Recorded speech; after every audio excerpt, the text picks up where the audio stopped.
ആരോഗ്യകരമായ മുന്നറിയിപ്പ്. വീഡിയോ കാണുന്നതിനിടയിൽ ഭക്ഷണം കഴിക്കുന്നത് കാണുന്നവരുടെ ആരോഗ്യത്തിന് ഹാനികരം. കഥ തുടങ്ങുന്നത് അനിയത്തിപ്രാവ് കാണാൻ വേണ്ടി ചേട്ടന്മാർക്ക് ഷർട്ട് അലക്കി കൊടുക്കണം, തേച്ചു കൊടുക്കണം എന്നീ നിയമങ്ങൾ നിലകൊണ്ടിരുന്ന കാലത്താണ്. ആരംഭിക്കുന്നു.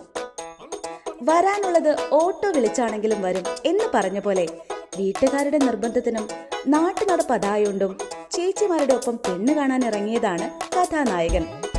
ഒടുവിൽ അത് ചെന്നെത്തിയത് കരിമ്പനയ്ക്കൽ തറവാടിന്റെ മുറ്റത്തും. കേട്ടുകേൾവികൾ പ്രകാരം അധികം നാണമൊന്നും കാണിക്കാതെ തന്നെ ചായയുമായി നമ്മുടെ കഥാനായിക എത്തുന്നു. ഇന്നും തുടരുന്ന കലാരൂപമായ സർക്കാർ ജോലിയുള്ള ചെറുക്കന് പെണ്ണ് കിട്ടും എന്ന സങ്കല്പം അവിടെയും വിജയിച്ചു.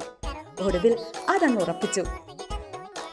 എല്ലാവരും പാർക്കിലും ബീച്ചിലും ഒക്കെ ഡേറ്റിന് പോകുമ്പോൾ അവർ പോയത് ടൗൺ ഹാളിലെ ലൈബ്രറിയിലേക്കായിരുന്നു.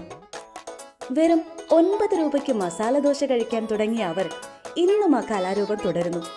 ഇന്ന് മസാല ദോശയുടെ വില 90-ലെത്തി നിൽക്കുന്നു. കോള് വരുമ്പോൾ സംസാരിക്കാൻ ഒരിത്തിരി പ്രൈവസി പോലും കൊടുക്കാത്ത ക്രൂരന്മാരായിരുന്നു ഷീബയുടെ വീട്ടിലുണ്ടായിരുന്നവർ. അങ്ങനെ ആ മഹത്തായ സംഭവം നടക്കുന്നു. കരിമ്പനയ്ക്കൽ വാസുവിന്റെയും വിലാസിനിയുടെയും മകളായ ഷീബയും പാറയ്ക്കൽ പടിഞ്ഞാറേപ്പറമ്പിൽ കുഞ്ചുവിന്റെയും കാർത്തികേയനിയുടെയും മകനായ ശശിയുടെയും വിവാഹം. പിന്നീട് അങ്ങോട്ട് തൃശൂർ റൗണ്ടായിരുന്നു എല്ലാം. അങ്ങനെ 2002-ൽ മറ്റൊരു വലിയ സംഭവമുണ്ടായി. എന്നാൽ തനിക്കൊരു മകനുണ്ടായ കാര്യം അറിയിക്കാൻ ഷീബയ്ക്കും വാസുദേവ് കുമാറിനും 2 ദിവസമെടുത്തു. അങ്ങനെ അവരുടെ രണ്ടുപേരുടെയും ലോകത്തേക്ക് ഒരാൾ കൂടെ എത്തി. കൊച്ചു കൊച്ചു സന്തോഷങ്ങളും സ്വപ്നങ്ങളുമായി അവർ മുന്നോട്ടു പോയി. കത്തുകളിൽ ആരംഭിച്ച് ഇന്നിതാ ഈ AI യുഗത്തിൽ എത്തി നിൽക്കുമ്പോഴും ഇപ്പോഴും തുടരുന്ന കാര്യം ചാലിയാർ പുഴ നീന്തിക്കടന്നതും എന്റെ വീട്ടിൽ 4 കാളവണ്ടി ഉണ്ടായിരുന്നു എന്നീ തള്ളുകൾ മാത്രം.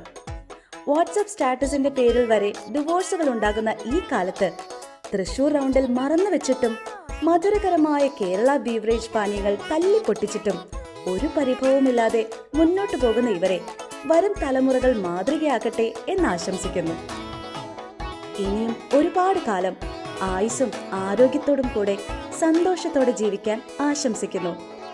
25 വർഷങ്ങൾ പിന്നിട്ട തന്തവൈബ് പുറത്ത് കാണിക്കാതെ കൊണ്ടു നടക്കുന്ന 2 പേർക്കും വിവാഹ വാർഷിക ആശംസകൾ.